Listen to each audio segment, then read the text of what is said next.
I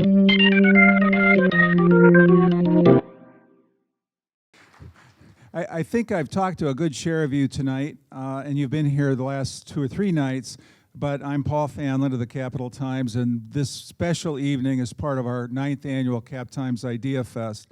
It's the 4th year we've hosted this event featuring prominent journalists, which we call our celebration of journalism.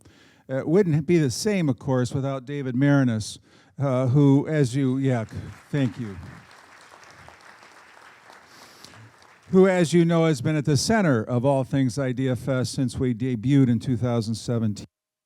David is handling a lot for us this week. Last night he moderated sessions with author and journalist Garrett Groff, and then turned around and spoke with Governor Tony Evers, both artfully done. I mean, anybody who was there, they really enjoyed it. If you missed them, they'll be available, they may already be available on YouTube and in stories reported at captimes.com. So David has interviewed and invited and interviewed each of these.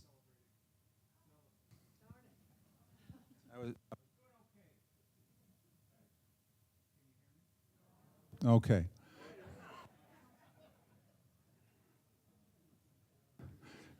Okay, that's better. I can tell it's working. So we started this in 2022 with Carl Bernstein, and came back the next year. David invited Al Hunt and Judy Woodruff. Al Hunt of the Wall Street Journal, Judy Woodruff, of course, of the PBS NewsHour, husband and wife. That was fabulous. That last year he brought another powerhouse husband and wife team back in Peter Baker, New York Times, and his spouse, Susan Glasser of The New Yorker. Tonight, his guest is the fabulous Eugene Robinson, the Pulitzer-winning former Washington Post columnist. The presenting sponsor of tonight's session is Exact Sciences. We're very proud to have had Exact as a sponsor since we started this series. They're one of 3 major sponsors this year. The other 2 are Epic and UW Health, the Carbone Cancer. And there, I'm back. Okay, and we are very, very appreciative. Thank you. Applaud while I'm fixing the microphone.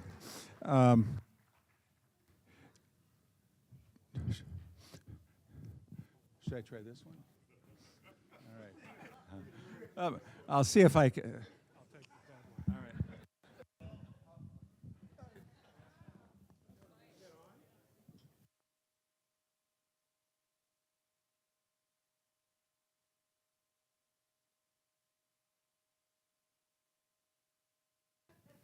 Thank you for your patience. Thanks for your patience. We'll get this right. Can you hear me now? All right. Okay. I'm going to talk fast in case this doesn't bode well, David and Jean. But anyway, I wanted to thank our co-sponsors, Madison Gas and Electric, the Ascendium Education Group, the University of Wisconsin-Madison, the UW Research Park, the Century House, Penzeys Spices, the Wisconsin Alumni Research Foundation, the Madison Community Foundation, Cargo Coffee, the Freedom from Religion Foundation, the Forward Theater Company, Leopold's Books, Bar, Cafe, and Madison College. Our media partners are Hinckley Productions, Civic Media, Wisconsin Public Radio, Wisconsin State Journal, and Madison.com. And, you know, as I think about it, please give them my applause. I really appreciate it. That is a really great list of some of Madison's most institutions. On to the program, one more thing. I just wanted to, I'm aware that this ticket tonight was different and special, and I just want to thank you again from the bottom of all our hearts at the Cap Times that you're here and supporting really the future of local independent journalism in Madison. So thank you for that.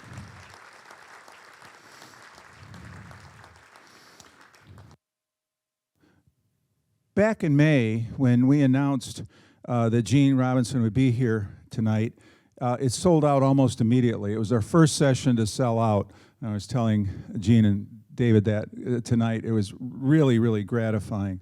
I interviewed Gene by phone for a column, and he talked about his friendship with David, which dates to 1980, when Gene joined the Washington Post as a reporter from the San Francisco Chronicle, and David was a deputy Metro editor at the time. Gene filled many prestigious roles in his years at the Post. His career took him to Buenos Aires and London, and bigger roles back in Washington. He started writing columns for its opinion pages in 2005 and wrote powerfully about then Senator Barack Obama's campaign in 2008, which won him the Pulitzer Prize in 2009.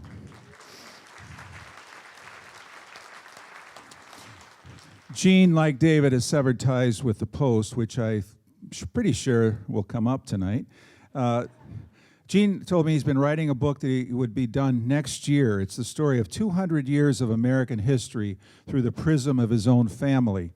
It includes how his great-great-grandfather bought his way out of slavery in South Carolina and eventually became a lawyer and major public figure. Today, Gene is a familiar face on MSNBC and on NBC's Meet the Press. Gene told me, and we were talking out here again tonight, that he'd been to Madison 50 years ago. We're going to have to forgive him. He's a University of Michigan graduate. He visited from Ann Arbor. But he's had a good experience at the Edgewater, and he's moved around a little bit, and he's able to properly name Lake Mendota and not get it confused with Lake Monona. So big progress. With that, would you please give a very warm welcome to tonight's guests, Gene and David.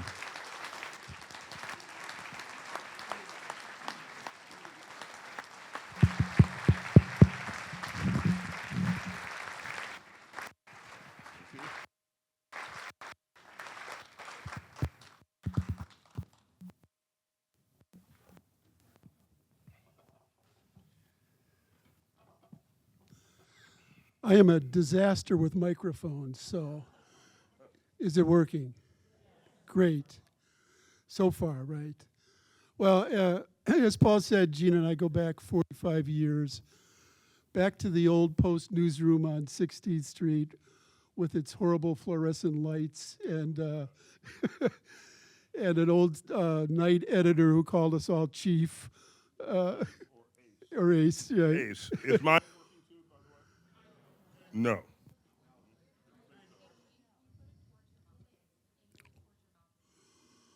it working now?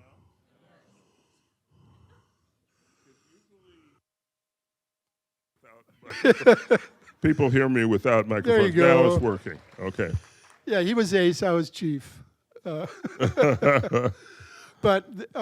it was such a long time ago that everybody in the newsroom smoked, or almost everybody.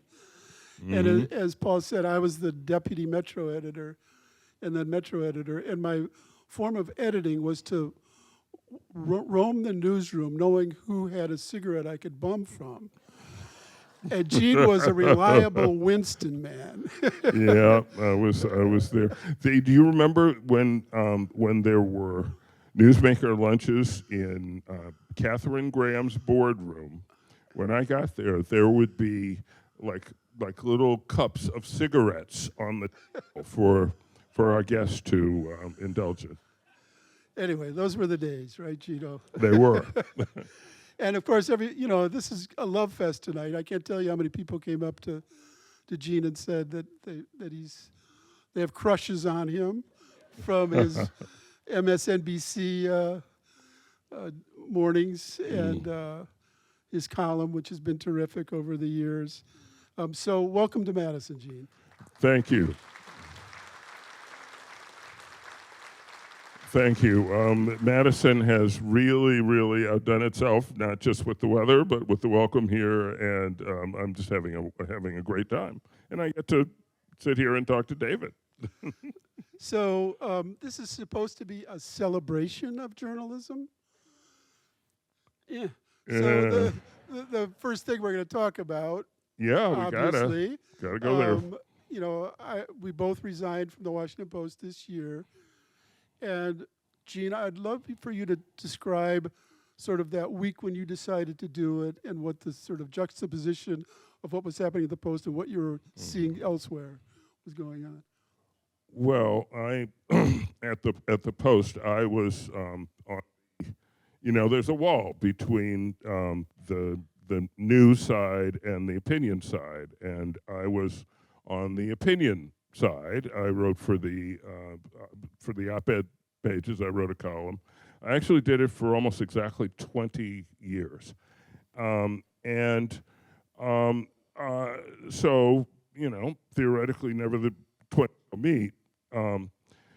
So I had a lot of questions about some of the decisions that that Jeff Bezos was making as owner of the Post, but it all sort of came to a head, or began to come to a head in last year when, to everyone's surprise, including the surprise of the editorial board, Jeff decided in the 11 days before the election that the Washington Post would depart from its longstanding tradition and not endorse a candidate for president. Not just that, but would not publish the endorsement that had been written for weeks and was awaiting his approval, and that everyone in editorial expected to publish. That was a huge shock to all of us. It was enough of a shock to our subscribers that 250,000 canceled their subscriptions, which It was kind enough of a shock to me. I was at Notre Dame doing research, and Linda and I were at lunch, and I looked down at my phone, and Linda looked at me and said, "Who died?" And that's sort of the way it felt. Yeah. No, that's what it felt like. It would. I mean, we just couldn't believe this had happened. Obviously, not just that the editorial board had been blindsided. That the opinion editor, David Shipley, had been hung out to dry by this decision. He had argued long and hard that you just can't do this, and if you own the paper and you have some philosophical objection to endorsements, which you've never really explained, but if you do, that's one thing. But if you don't want to endorse, you make that decision a year before the election, or you make that decision after the election. You don't make it 11 days before a hotly and bitterly contested election, in which, in the unanimous opinion of the editorial board, I'm not on the editorial board, but I was not on the editorial board, but in their unanimous decision was not a close call, right? And the endorsement was of Kamala Harris. So that was the first blow. As I said, I'm not a member of the editorial board. The tradition at the Post had always been that what I wrote in my column, that a column was like a sovereign country. That's what David Shipley said. And so it didn't concern me in the least what position the editorial board took on a certain issue. I got to take my position. And when I started writing the column, our editorial page, which was very sort of hawkish at the time, was gung ho, more troops for Iraq, and time and again. And some days I would have a column just on the opposite page saying, "This is insane. Don't don't send more troops. Don't do that." And never a peep. It was just understood that was the way it was. So I said, well, I kind of rationalized to myself that, well, I've always stayed out of their business, so I hate this, but I'll stay out of their business. And then it all sort of came apart. I guess it was March, it must have been, when it was a Wednesday. I remember when, again, out of the blue, Jeff announces that there's going to be this huge change in the opinion section. It's going to be reshaped and to focus, and he certainly said exclusively on free markets and personal liberties. And so what the, I mean, what are we? Kind of. Okay. So, and that David Shipley, editor, who had argued against this and thought it was a bad idea, had been told that it was happening, and that if he were going to stay, it would, his answer to this new direction couldn't just be yes, it had to be hell yes. And so his answer was hell no, so he left. And it was just utter shock. And I kind of knew then that it might, okay, I'm out of here, basically, because this is so removed from the tradition of the opinion pages of the Washington Post that this is just not, God bless them, but I'm leaving. But I didn't tell anybody. I said, well, I'm going to rest with this decision, although I'm pretty sure it happened that Sunday at the Kennedy Center was scheduled the premiere of a new documentary about Katharine Graham. And so I attended, I went to this documentary, and there in the lobby before the show, there's Bob Woodward, there's Donald Graham, there's all the people that David and I worked with for, in my case, 45 years, in David's case, longer, at the Washington Post, who embodied the best ethics and traditions and integrity of the nuppaper. And I sat down to watch this film, and there's up on the screen, there's Katharine Graham, whom we both knew very well, and there's Ben Bradley, there's Bob Woodward and Carl Bernstein. There are these people who gave us so many examples of the best in American journalism. And I sat there, I had tears in my eyes as I watched it, and I immediately decided two things. Oh yeah, I'm definitely out of here. like I can't, this is it. And the second thing was, oh yeah, I'm definitely writing a column about this documentary. Right. So I wrote a column, which turned out to be my second to the last at the Post, because up until that point, since the diktat about personal liberties, I hadn't written anything. I didn't know what I could write. I didn't know what I wanted to write. I just was but I saw the Graham documentary, and so I wrote a column about Katharine Graham, about the documentary, and about what she had stood for, what she had done, and I think the last line was, "She bowed to no president, I bow to her." Yes, beautiful. And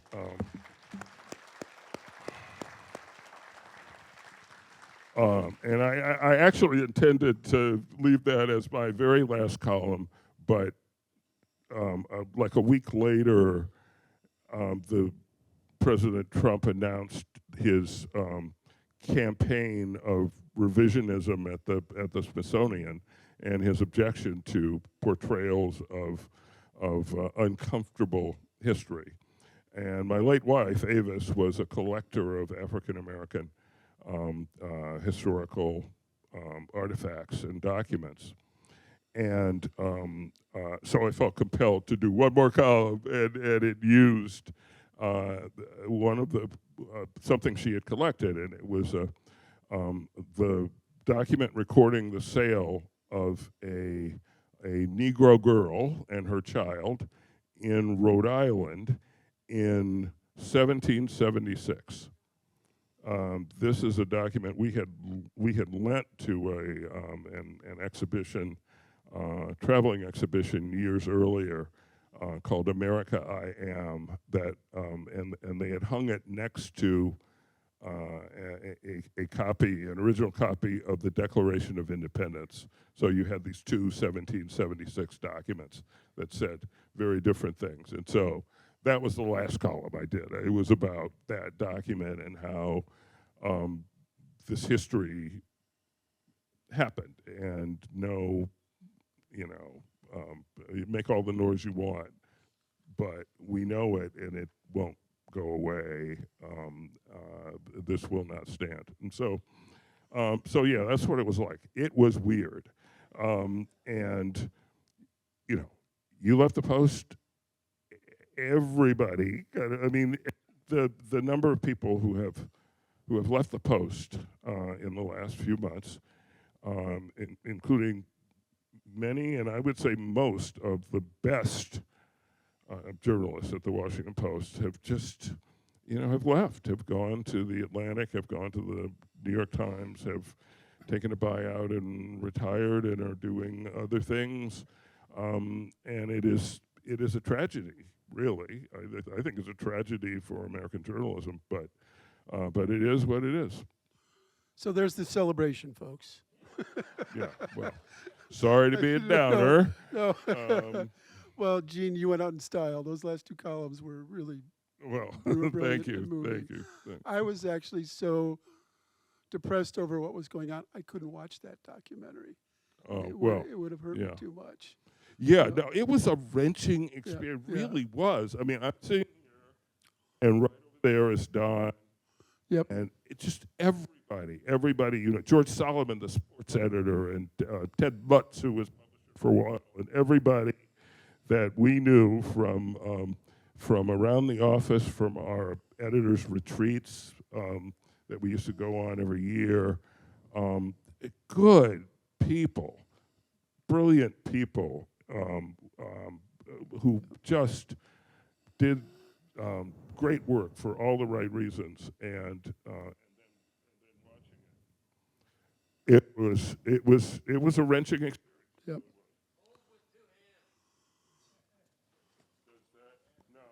That's not the No, trick. it just kind of goes on. It does what it and on. wants to Yeah. do. Okay.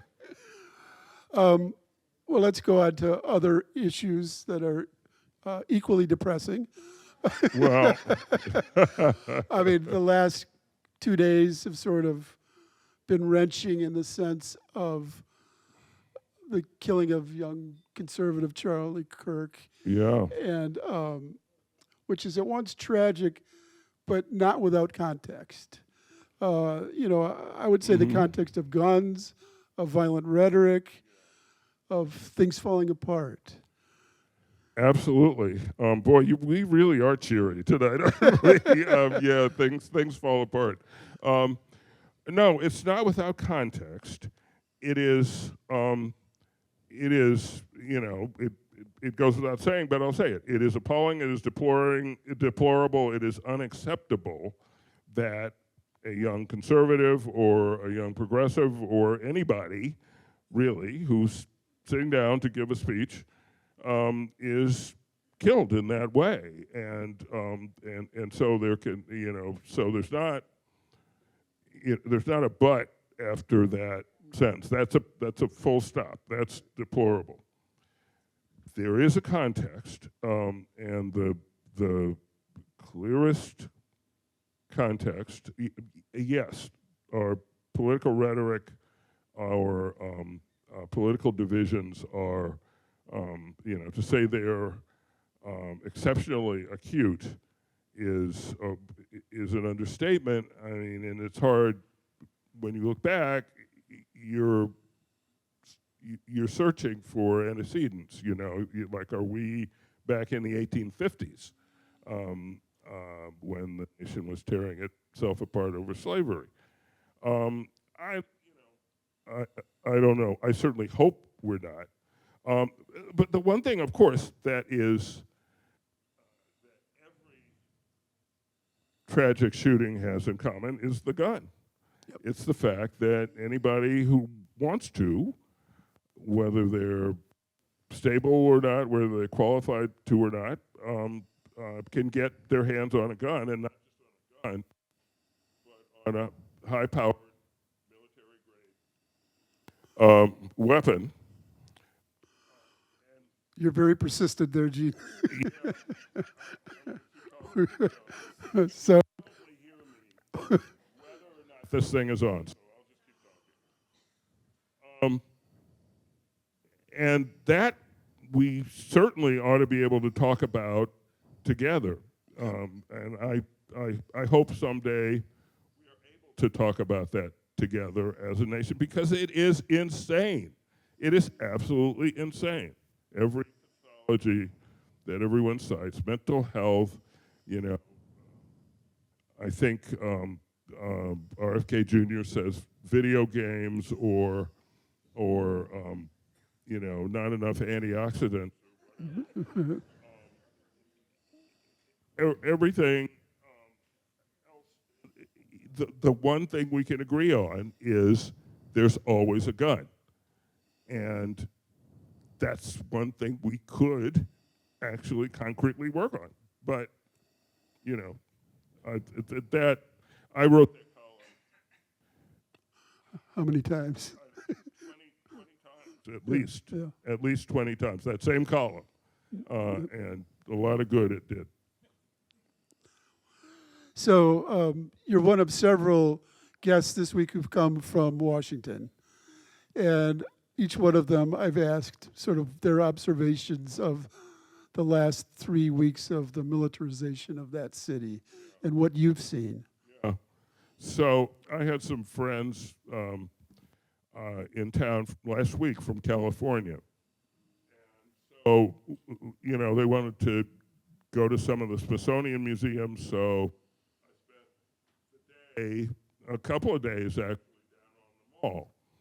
And I saw all the incredibly bored National Guardsmen who were just kind of loitering around. Nobody was telling them anything to do.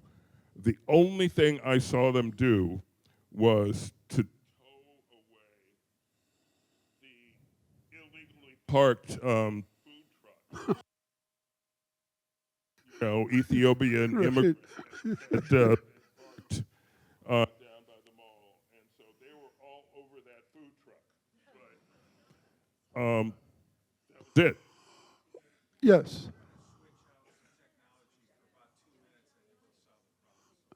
Okay, thank you, everybody. This is a commercial break. We'll be back.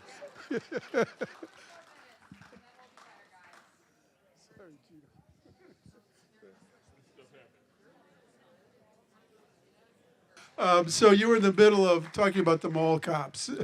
Yeah, the mall cops. So that's what they are. I mean, that's what I have seen them do. There was a night, probably more than one night, I guess, when they set up some sort of checkpoint on U Street near 14th Street. It's a popular area of restaurants and sort of nightlife, and so they've been there. It's mostly what the increased presence has meant is the National Guard doesn't seem to be doing much of anything, but but there's a huge increase in immigrations and customs enforcement. ICE is all over the city now, and most of what they're doing really seems to be, you know, trying to grab people who are in the country without documents. or are citizens even. Or some who are citizens, yes, Yeah. but mostly people who have Spanish accents. Which the Supreme Court now says is just fine. Yeah, it's fine. It's Racial fine. No, you profiling. can racially profile them, no problem. There have been different political reactions to this militarization. Yeah. J.B. Pritzker, the governor of Illinois, who's coming here on Saturday, has been very strongly telling what he won't allow or doesn't want the Trump administration to do.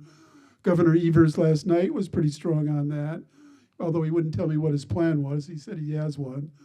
I'm curious what you think about Mayor Bowser and how she's sort of somewhat capitulated in a way, or how do you judge what she's done in Washington? Well, you know, my first job was covering the Post was covering the City Hall, Right. the district building, our city government. And one of the first things you learn is that there is not a fully independent city government, Washington is a federal city. And there is a law, which is commonly known as the Home Rule Charter, that gives limited home rule to the citizens of the District of Columbia, who still have no voting representation in Congress, by the way. They have no senators and no voting members of the 700,000 people. So Mayor Bowser is in a very different position from Governor Pritzker or Governor Newsom. I mean, because there is a lot that President Trump can do, and Republican majorities in Congress can do to not just whittle away, but to slash away the limited home rule that the city has.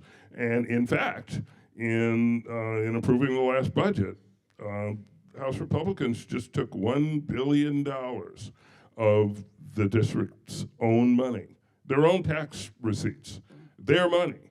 But they have to approve the city's budget, and so they just took $1 billion away.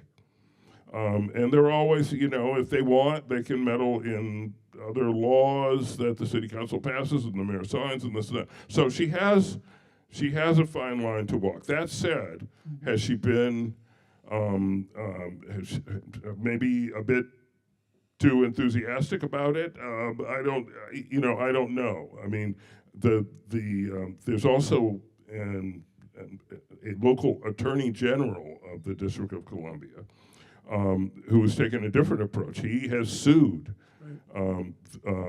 the federal government over its over what it's doing now with the increased the National Guard and the ICE presence and everything. So it could be that he and Bowser are playing good cop, bad cop. It probably is that she's trying to make the best out of a bad situation.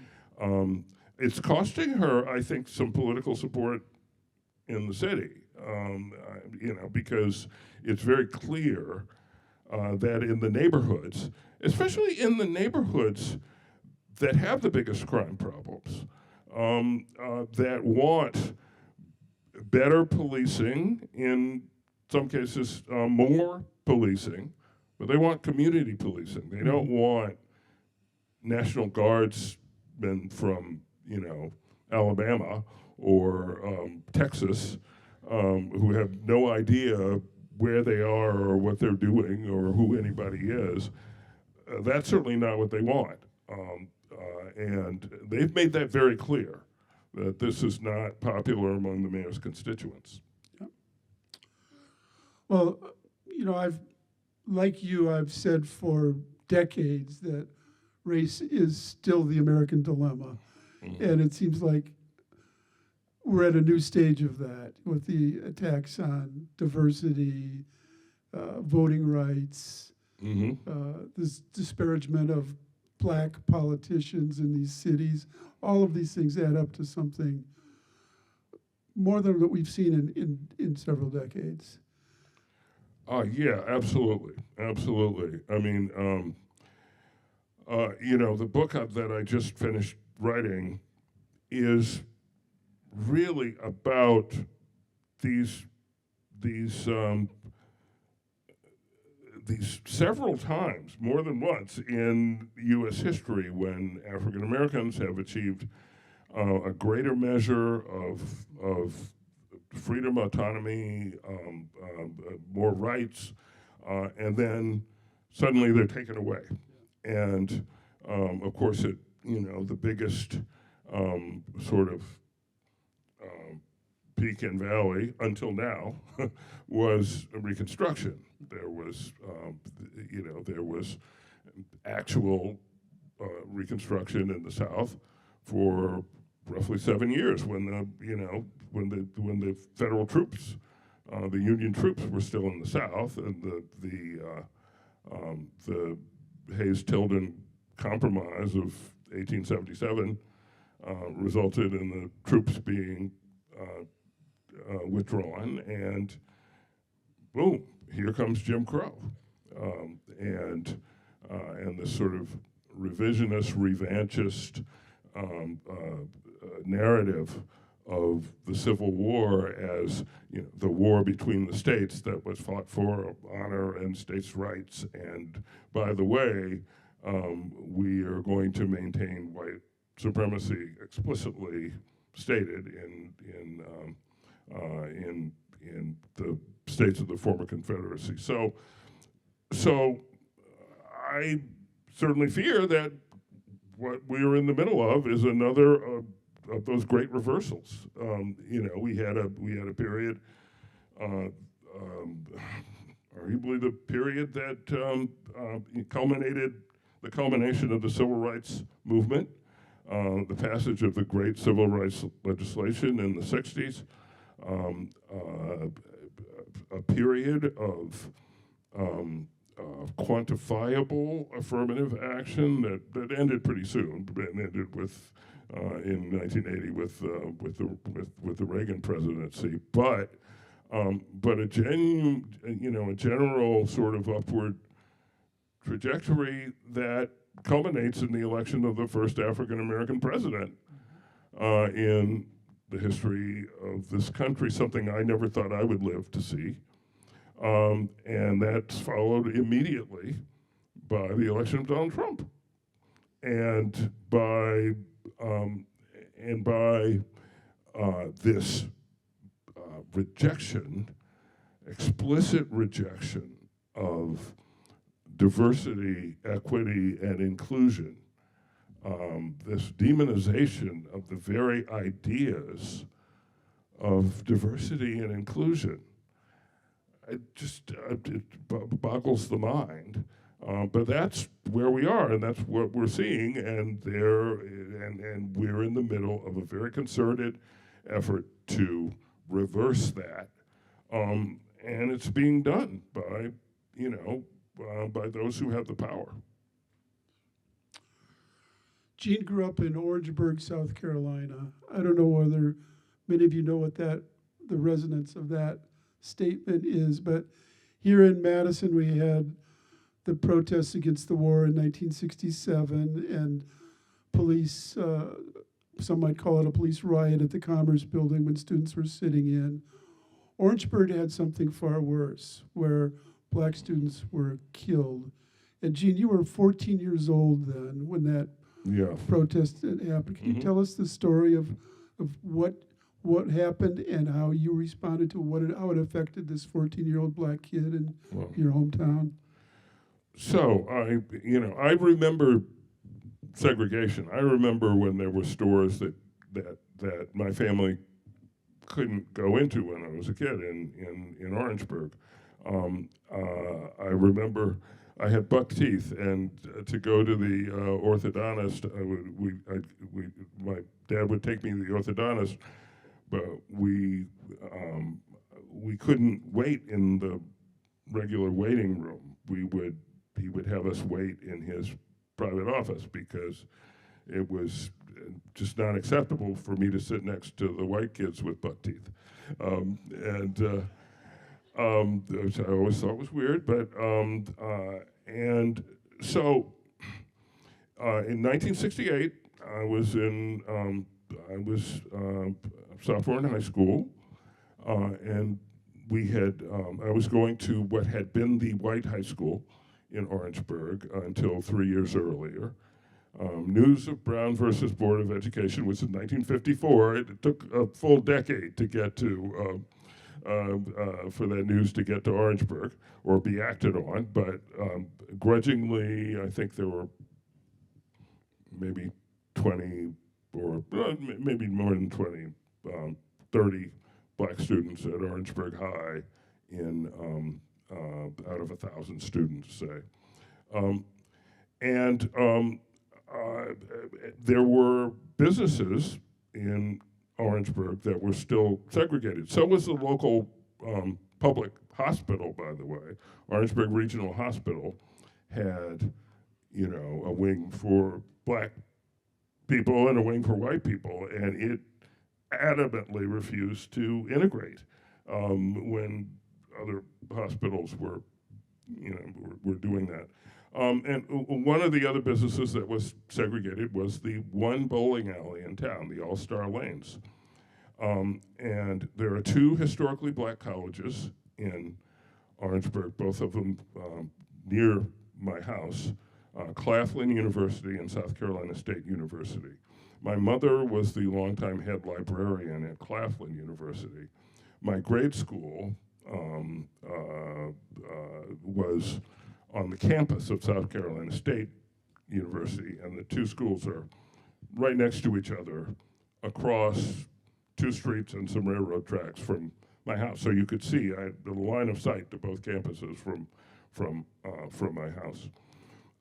And so students, in February 1968, students organized a sit-in and demonstration at the one segregated bowling alley that did not admit black patrons. And so, you know, police came, and the first day, it managed to, it ended with bitterness, but not really with violence. But the second day, it was rougher, and because the students went back, local police brought fire trucks and to spray the demonstrators with hoses and clubbed demonstrators, and so there was a third day of demonstrations, and the whole place was locked down. The state troopers were blocking all the entrances and exits to the campuses, and school was closed and canceled, so I was at home. And I remember during the second day of the protest, I was at home. I woke up in the morning and I went to the front of the house. So there was in my parents' bedroom. You could look out the window and you could look toward the campuses to see what was going on. And so I got up and peeked over the windowsill, and my father saw that I was doing that, and he yelled at me. And my father was a very soft-spoken man. He yelled, "Get down out of that window right now." And he let me peek, and there was a line of highway patrol cars on where the railroad tracks were across the street from our house, and the troopers were out of their cars behind their, the open driver's side doors with their shotguns and rifles aimed at a house 2 doors away from ours. And that's because the advisor from SNCC, the Student Nonviolent Coordinating Committee, who was advising the students, a man named Cleveland Sellers, who was local, who had grown up in Denmark, South Carolina, even smaller than Orangeburg down the road. He had been staying in that house, and so they were coming to arrest him. And he had better intelligence than they did, so he wasn't there. But my father was seriously concerned there was going to be gunfire. So it was that night. The students were on the campus, which at that point was surrounded by these nervous and very heavily armed state troopers, and students had lit a bonfire on the campus, and it was, to make it was sort of, everybody misinterpreted signals from everybody else, but the state troopers began firing into the crowd of students, and they 3 students were killed, 3 young men, 2 students at South Carolina State, and one student at Wilkinson High School, which had been the black high school in Orangeburg, and 27 or 29 other people were wounded, including Cleveland Sellers, who sort of dragged himself back into the interior of the campus and to the infirmary and describes this, the scene from Maraniss, of blood everywhere and everything. So who is a quiz, who's the one person, the students were completely unarmed. No one on campus had any weapons. And so quiz, who ever spent even one day in jail for crimes committed during this incident, which came to be known as the Orangeburg Massacre? Answer: Cleveland Sellers, the advisor from SNCC, who was convicted of failure to disperse or something like that, and they actually put him in jail for several months. The highway patrolmen were. At some point, there were charges filed, but they all got off, and that was that. And yes, it had a deep impact on me. I was it was something I can, when I talk about it, I put myself back in that room, and I'm looking over the sill of that window, and I'm seeing what I saw that day. And so in 1970, I'm off to Ann Arbor, University of Michigan, and I wanted to be an architect. I was really bad in Architecture 101. I was I would be really a menace to society. We're all lucky for that. Yeah, right, But I started working for the student paper, the Michigan Daily, and I was getting these great grades. The best grades I was getting were in freshman English. I was getting, A's and A pluses on everything, and we had to write a 5,000-word essay. I'd never written a 5,000-word essay. I didn't know how to do that, and I didn't know what to write about. So I wrote about the Orangeburg Massacre, and the teaching assistant, whose name was Mr. Ebley, I remember him. Mr. Ebley kept me after class. He gave me an A+ on the paper, and he said, "Look, there's this campus-wide writing contest at Michigan, the Hopwood Awards." And I didn't know that. And he told me, Arthur Miller won a Hopwood, and Gwendolyn Brooks, and this person, that person. And so you need to revise this a little bit, expand this section, and maybe this section can be a little shorter, and you have to enter this in the Hopwoods. And so I was a freshman at Michigan in 1970, and I already had an A+ on the paper, so I didn't do it. I was having a great time, and I had my A+.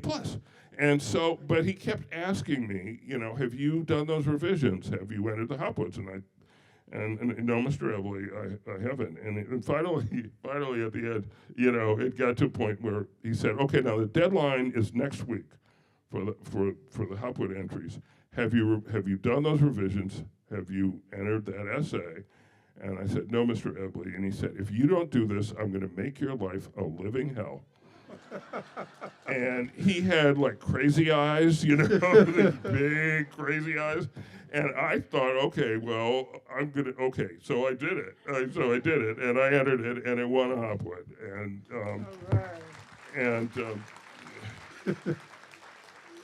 and now I look back on that as a great honor. At the time, the prize was $100 in 1970. That was a lot of money. That was a semester's spending money, was $100. I was like the richest guy on my hall, in the dorm. And then it occurred to me that, so you can like, writing is a thing. You could be, this is like a career. You can do this. And I always thought people just wrote. I thought it was just something people did. And so not long after, I called my mom and dad to tell them that this architecture thing that I had talked about since I was 13 years old was not working out. Okay. So I was going to switch my major, and I thought that I might go into journalism. And there was a silence, and my mother just burst out laughing, and she said, well, we wondered where this architecture thing ever came from, because you really can't draw. You don't have much of a visual sense. And then she said, but I always thought you would write. She was a college librarian. She said, I always thought you would write. You always seem to come easily. You express yourself very well and fluidly and easily. So I thought that was what you would do. And I said, okay, I guess, and fine that you never mentioned that, but we're cool. And so yeah. Yeah, that's a great story. And out of the horror of that massacre, at least one flower bloomed, which was your writing. So yeah, and it was, and it happened in February of 1968. Right. And unlike the Kent State killings, which happened actually later. Yep. It's largely ignored. Huh? It was largely ignored by the nobody knew about it. Yeah. Now, in fairness, I don't think that's entirely because the students at Orangeburg were black and the students at Kent State were white. And in fact, it did get coverage at the time, but it was happening at the same time the Tet Offensive was happening in Vietnam. So kind of the height of that crazy conflict, and then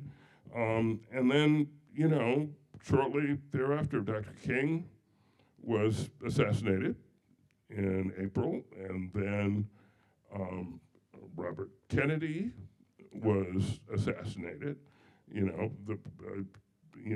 Back in there all the way back to March, President Johnson had decided not to run again because of Vietnam. And then, that all sort of led up to the Democratic Convention, the Days of Rage in Chicago. I mean, everything happened in 1968. 1968, the world was changing. So, and this, Orangeburg was the first thing that happened, and it just sort of got obliterated by all these other cataclysmic events. But it never got obliterated for me. Yep. Well, the Hopwood Prize is really prestigious. Yeah, I know now. I just didn't know at the time. And, I didn't really understand why I felt such a strong connection to Gene, but my dad went to Michigan. He was the editorial editor of the Michigan Daily in the late 30s. He probably was there with your father.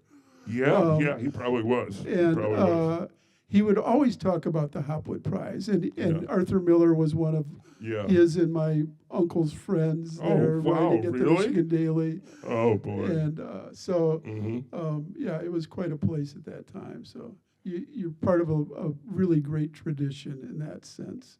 Well, and the Michigan Daily. I mean, you go in the Michigan Daily. This is very, very sweet. I was back in Ann Arbor and a couple of years ago. So whenever I go to Ann Arbor, I go into the Daily, and they had put up a wall with former Daily people who had won Pulitzer Prizes, and so that's the other. Aside from the list of Hopwood winners, that's the only other place I mentioned right alongside Arthur Miller, who won That's pretty Pulitzer cool. Prize. So, Gene, as part of your marvelous career, you spent time in Latin America, and while you were there, you saw various forms of autocracy. Yeah. And I'm curious about sort of how that affects your perspective on what's happening in the United States today. I get sick of preaching it, but David, it affects it a lot. So I went to, I was the Post South America correspondent from 1988 to 1992. And this was generally speaking, 3 or 4 years after most of the big countries I covered, Argentina, Brazil, Peru, had returned or were trying to return to democracy, had returned to democracy after long periods of military rule.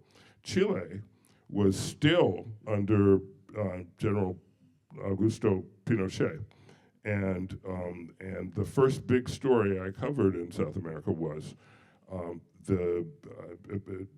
Pinochet had called a plebiscite for late 1988 that he anticipated was going to give him 12 more years of autocratic rule, and he lost.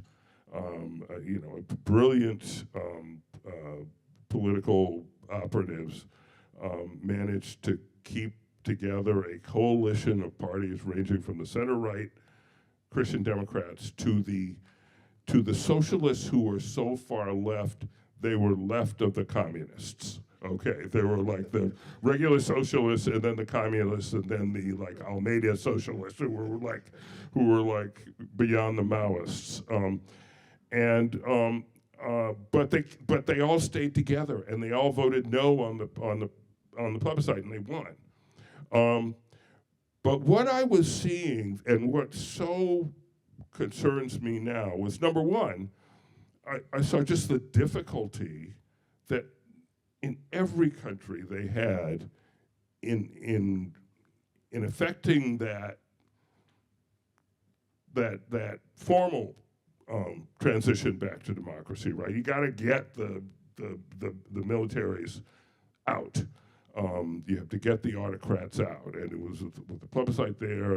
In other countries, the military regimes were just failing and were under pressure and allowed some sort of transitions, making sure that they didn't get prosecuted for anything. But in Argentina, the first democratically elected president after the dictatorship, Raúl Alfonsín, was in office and was struggling to reestablish democratic norms. And that is so difficult. Once you lose it, it's so hard to get back. So that is what I did not really mean this evening to be one of sort of unrelieved despair. So I really apologize, and we'll try to find a happy note to end on. But this is serious. I mean, because when I look at what's happening in this country now, I see a president and an administration that is trampling democratic norms, and that is weakening faith and confidence in important institutions that we used to almost take for granted, like in concept, the rule of law, our court system, you name it, and so Argentina had formally returned to democracy, but nobody believed in anything yet. I mean, people didn't believe that the courts were giving, were applying justice fairly. They believed the fix was always in, and the idea was that if you weren't sort of cutting corners somehow, then you were a sap, you were a sucker, because everybody else was doing it. That's what everybody thought, so everybody did it.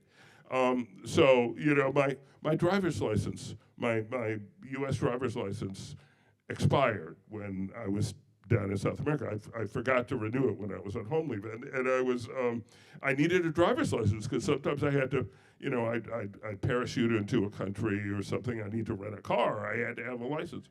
And so we had a driver in Buenos Aires. He said, Mr. Robinson, do not worry. Come with me. And so he takes me to the Buenos Aires DMV, right? And so we go up to the window and we speak to the gentleman there, and I explain, what I need. I need to get a license. Oh, it's impossible. This is impossible. It can never happen. Absolutely impossible. And so our driver, Mr. Kenny, tells me okay, will you wait over here, Mr. Robinson? He goes back up to the window. And then he comes back and he says, give me 100 Australes, please. And that was the currency at the time. And then so I hand him 100 Australes. And he goes and he speaks again to the gentleman. And then Mr. Kenny comes back and we sit there and chat, me and my driver. And then the guy comes out of the back and comes up to the front and calls us up, and he hands me my new Argentine driver's license, which I used for a year. That was how the place worked. And I hope, I haven't been there in a while, and I'd like to go back soon. And I think it has gotten better, but it's a long, hard slog to get back to where we were. And anybody who thinks that, okay, yeah, despite all his noise, Trump can't run again. He's going to be gone. Things are going to get better. If you think, you think either Democrats or just people who believe in democracy are going to win the next election, and it's all going to go back to normal. Don't expect it to go back to normal immediately. I mean, I saw in country after country after country, it takes time, it takes hard work, and it's just much harder to recover than I think a lot of people might anticipate. That's what I learned. We could talk forever about that, but I'm searching desperately for a question that Let's makes find it one. appear. So, Please. So we'll take this just sort of like a moment in time. Okay. Not what happened after. Okay. But you won a Pulitzer Prize for writing about the rise of Barack Obama. Yeah. Mm-hmm. And they were terrific columns. And just describe sort of what that sensibility was for you when he won and what it represented. Well, the whole, I'll start at the beginning. So in toward the end of 2007, everybody's talking about the campaign on the Democratic side, the contest between Hillary Clinton and John Edwards and Barack Obama, right? And so we get to December. Obama's doing better than anybody had anticipated, but the conventional wisdom in Washington is that in the end, the Clinton machine is just too big and too powerful, and it's going to steamroller him.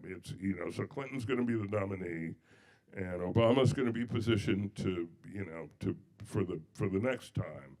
And he's put on an amazing campaign, but it's just not, and that's kind of that was definitely the conventional wisdom. And so my wife, Ava, who David knew,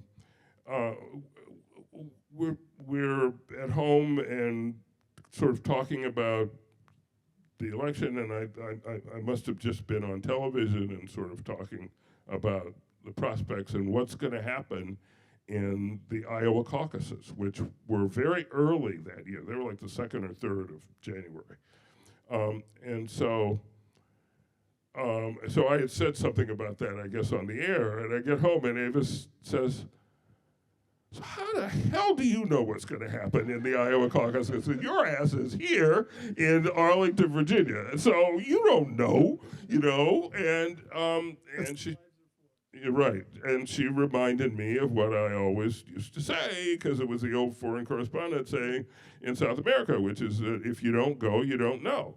And so I had not planned a trip to Iowa, and it was late December, but and in fact, it was right after Christmas, but she was right. So I cobbled together a trip and I did what I used to do in South America. You go to the airport and sort of figure it out on the way. And I ended up flying to Cedar Rapids, and this is the, between Christmas and New Year's of 2007. So I rent a car and I start driving back and forth across the frozen tundra of Iowa. You're not allowed to take that name. Huh? Oh, right. That's purely Wisconsin. Well, that's true. That's true. And there is a football game tonight. So okay. So, but it really was frozen tundra. I mean, it was so cold. So I go to a John Edwards rally, and I was like surprised. There was a big crowd, and they were really enthusiastic. And he had done pretty well in Iowa 4 years earlier, and so I started to doubt the conventional wisdom that he was toast in Iowa, and that he was really, he was finished. And then I went to a Hillary Clinton rally, and I saw what everybody was talking about. It was huge, it was big, it was professional, there was a lot of staff. But I did notice it was a big high school auditorium, and I noticed that the advance team, I got there before the candidate did, and the crowd was already there, and the advance team was busy removing the last row of chairs, because you don't want pictures of that empty last row of chairs, right? And so I did notice that, and I made a note of it. But then Clinton comes, and it's the machine, and so I say, yeah, that's probably right. And then I go to an Obama rally, and it's not different in degree, it's just different in kind. I go to, all these are in different towns in mostly eastern Iowa. This was in Ottumwa, I remember. It was a nighttime rally, and I go there. I got there before the candidate. The place is jam-packed. They're adding seats rather than taking them away. And a couple of other correspondents who were like traveling independently, like me, who I knew from Washington, come in, and so we're chatting, and we start playing a game. Look around the crowd and find a person of color, okay? And because this is like rural Iowa, and we couldn't do it. Every person of color we found was either an Obama advance team person or a journalist from out of town. I mean, every single one. So it was an all-white crowd. And Obama comes, and the place, it was electric. It was just, I had never seen anything like it. His stump speech by then was just polished to perfection. And he had the crowd fired up and ready to go, and he was doing something completely different.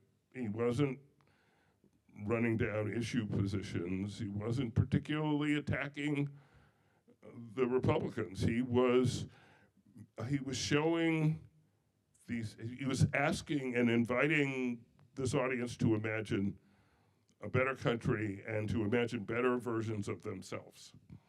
That's heartbreaking to hear. It was so powerful, and at the end, he finished with this line, let's go change the world, and these people like floated out of this auditorium, and I said, wow.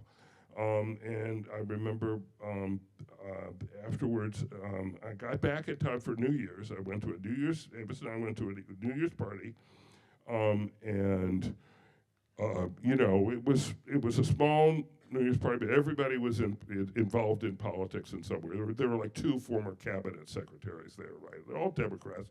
One Republican was there, but mostly Democrats. And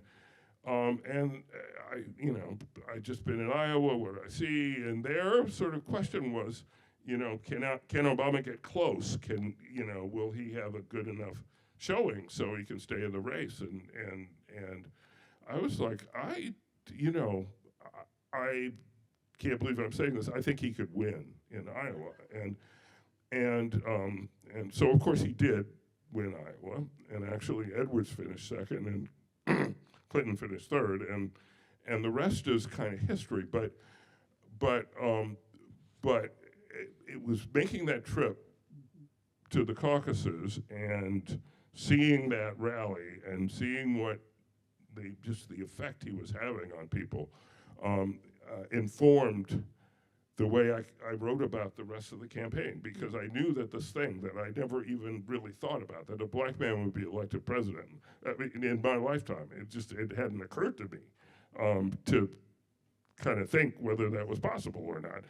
But that this thing, yeah, it was possible. It might not happen, but it was possible. And so I think that I know that made my columns that year a lot better than they would have been.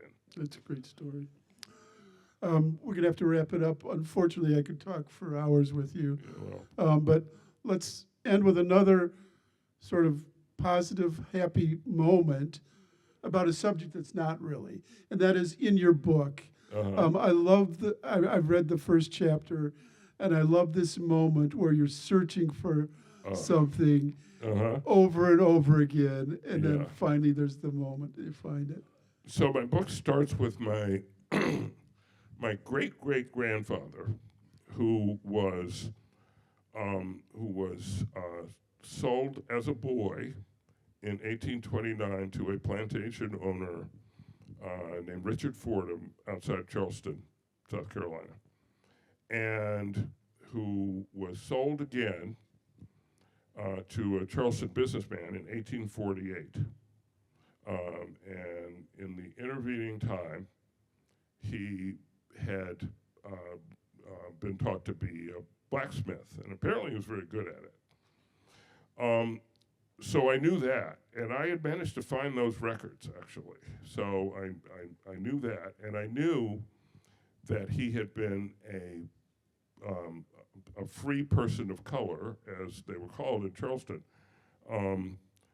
before the Civil War, because he showed up in the 1860 census as living in Charleston, owning his house as an F period P period C period, free person of color.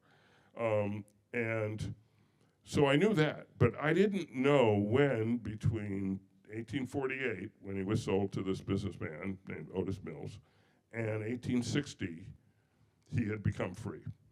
And I had looked and looked, and there were no systematic records of manumissions, in part because manumission was technically illegal in South Carolina at that time, and I had haunted the archives of the South Carolina Historical Society, which are kept at the College of Charleston, just going through their files again and again and again, going through everywhere I could look to try to pin down this date. When did my great-great-grandfather become free? And so I'm there. The librarians, sort of recognized me by then, and I was there yet again to try to hunt down this date. And one of them said, you might want to, why don't you look through the Free Negro book? The what?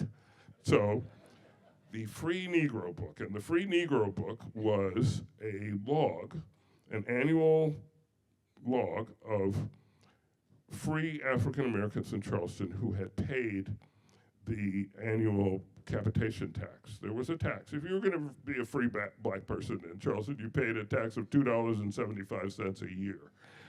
And this exercise was not so much to generate revenue as they just wanted to keep track of all the free black people because they were really worried about free black people. That was, in some minds, that was a contradiction to begin with.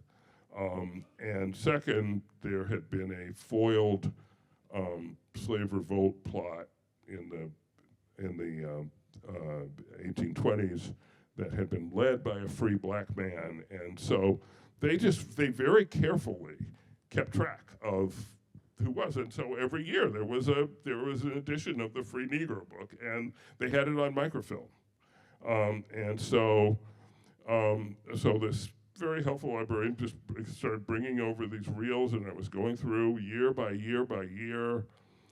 1850, not there.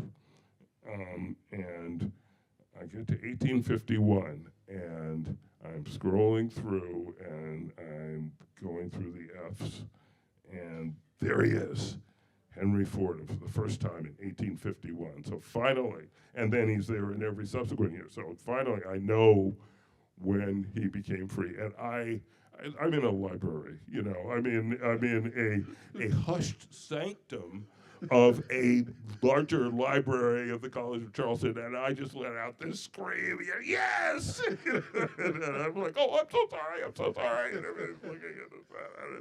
It was just one of those great, you've done so many books, and that great feeling when you've been looking for something and you finally find it, but that was like, that it just felt like it unlocked the door for me, and so that was great.